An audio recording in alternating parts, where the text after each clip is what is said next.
Shalom, saudaraku yang dikasihi Tuhan. Berjumpa lagi di dalam Bina Iman GKI Klasik Solo, tepat pada hari ini, hari Kamis, tanggal 14 Desember 2023. Mari saudara, saya mengundang setiap kita untuk bersama-sama menyatukan hati sebelum kita mendengarkan sabda Tuhan di hari ini. Mari bersama kita berdoa. Kami bersyukur untuk cinta kasih Tuhan yang terus terpelihara di dalam kehidupan kami. Kasih yang ada ini memampukan kami untuk kami boleh terus menjalani kehidupan kami hari demi hari. Kami percaya bahwa kasih-Mu lah yang kemudian memampukan setiap kami supaya kami terus dapat menjadi serupa seperti yang Tuhan kehendaki. Sebelum kami mendengarkan firman Tuhan, kiranya Tuhan terus memberkati kami supaya kami dapat memahami apa yang menjadi kehendak Tuhan. Di dalam nama-Mu, Tuhan kami, Yesus Kristus, kami berdoa dan mengucap syukur. Haleluya, amin. Saudaraku yang dikasihi Tuhan, belajar tidak akan pernah usai. Sebagai manusia, belajar merupakan sebuah proses penting supaya setiap kita boleh terus menambah pengetahuan kita. Bukan hanya berhenti pada pengetahuan saja, tetapi pengetahuan itu akan berdampak pada kemampuan yang kita miliki. Semakin kita sering belajar, semakin banyak pengetahuan kita dapatkan, dan pengetahuan itu mendorong kita untuk melakukan hal-hal secara nyata. Dan disitulah akhirnya kita membuat diri kita semakin diperlengkapi dengan kemampuan-kemampuan. Maka tidak heran bila kemudian ada yang berkata bahwa belajar itu tidak akan pernah bisa usai. Kapan usainya? Ya tentu usainya adalah ketika kita sudah tidak ada di dalam dunia ini lagi. Nah saudaraku yang terkasih, ketika kita berhenti belajar, itu berarti kita kemudian menjadi terbatas secara pemahaman. Sebab ketika kita menolak untuk belajar, kita tidak mau belajar lagi, maka pemahaman yang kita dapat hanya menjadi satu hal yang kecil, yang menjadikan kita menjadi susah untuk memahami hal-hal yang baru. Dan kita tentu punya pengalaman. Orang yang tidak mau belajar lebih lanjut, tidak mau belajar kembali, kita akan merasakan kehadirannya sangat menjadi beban bagi orang-orang di sekitarnya. Dengan pikiran yang kolot, kemudian dengan sikap yang keras, sehingga kemudian bukan menjadi berkat, tetapi justru menjadi hambatan bagi orang lain. Nah, hal itulah yang kemudian juga ditekankan oleh Paulus di dalam surat Filipi pasal yang ketiga ayat yang ke-10. Filipi pasal yang ketiga ayat yang 10. Demikian firman Tuhan, yang ku kehendaki ialah mengenal Dia dan kuasa kebangkitannya dan persekutuan dalam penderitaannya, di mana aku menjadi serupa dengan Dia dalam kematiannya. Nah saudaraku yang dikasihi Tuhan, pada bagian ini Paulus mengajak kepada jemaat Filipi untuk memiliki pengenalan yang benar.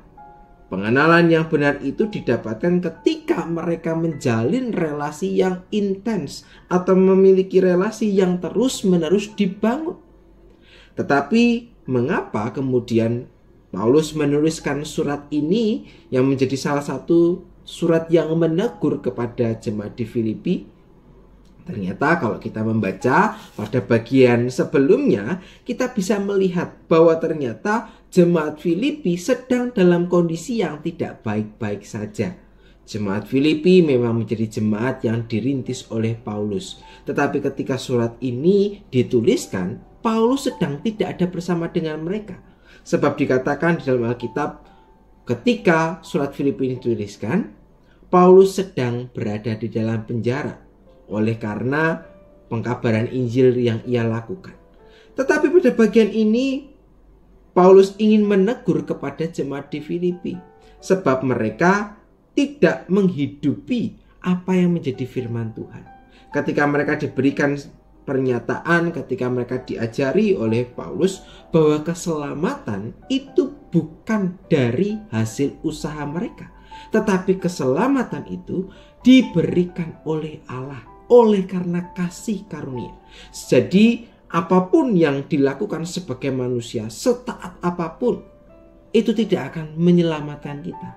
Tetapi yang menyelamatkan umat manusia adalah kasih Kristus sendiri.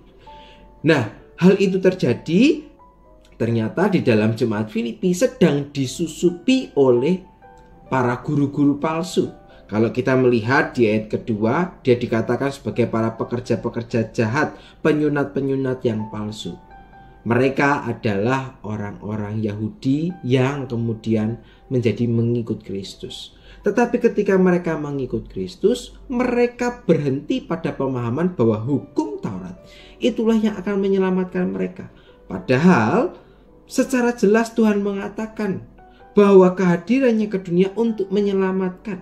Sehingga bukan karena ketaatan pada hukum Taurat, tetapi karena kasih karunia Allah lah manusia diselamatkan. Tetapi dalam diri umat Yahudi kala itu, ketika mereka sudah melakukan hukum Taurat, maka mereka akan selamat.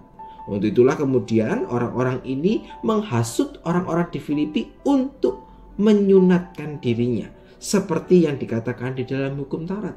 Tetapi kemudian Paulus mengatakan yang terpenting itu bukan tentang sunat lahiriah, tetapi yang terpenting itu adalah menyunat hati, supaya kita terus mengarahkan diri kita kepada Tuhan, bukan kepada ego kita. Nah, saudaraku yang terkasih dalam Tuhan, firman hari ini mengajarkan kepada kita, mengingatkan kepada kita bahwa firman ini menegur kepada yang pertama orang-orang di Filipi atas ketidaktaatannya, atas ketidakmauan untuk terus membangun relasi yang makin dekat, sehingga kemudian pada ayat yang tersebut dikatakan di sana bahwa Paulus menghendaki supaya setiap mereka itu terus menggali pengenalan, terus hidup di dalam anugerah Tuhan, supaya mereka benar-benar mengalami satu kesatuan dengan Allah. Dan yang kedua, Paulus menegur kepada orang-orang Yahudi yang masih saja terbelenggu dalam pemahaman tentang hukum Taurat. Nah, saudara, apa yang kemudian dapat kita ambil dalam bagian ini? Kalau mau kita akui secara jujur, ketika kita tidak menjaga relasi dekat dengan Tuhan, yang terjadi hidup kita bukannya dikuasai Tuhan, tetapi justru kehidupan kita lebih dikuasai oleh keinginan kita.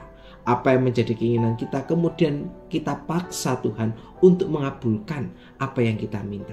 Maka seringkali fokus dalam hidup kita bukan kepada Tuhan, tetapi justru fokus hidup kita hanya berbicara tentang penantian atas berkat Tuhan. Bukankah sebagai orang Kristen kita dipanggil untuk memiliki relasi yang semakin dekat dengan Tuhan? Justru yang terpenting adalah mengalami perjumpaan dengan Tuhan. Jangan kemudian kita berfokus hanya kepada bagian berkat.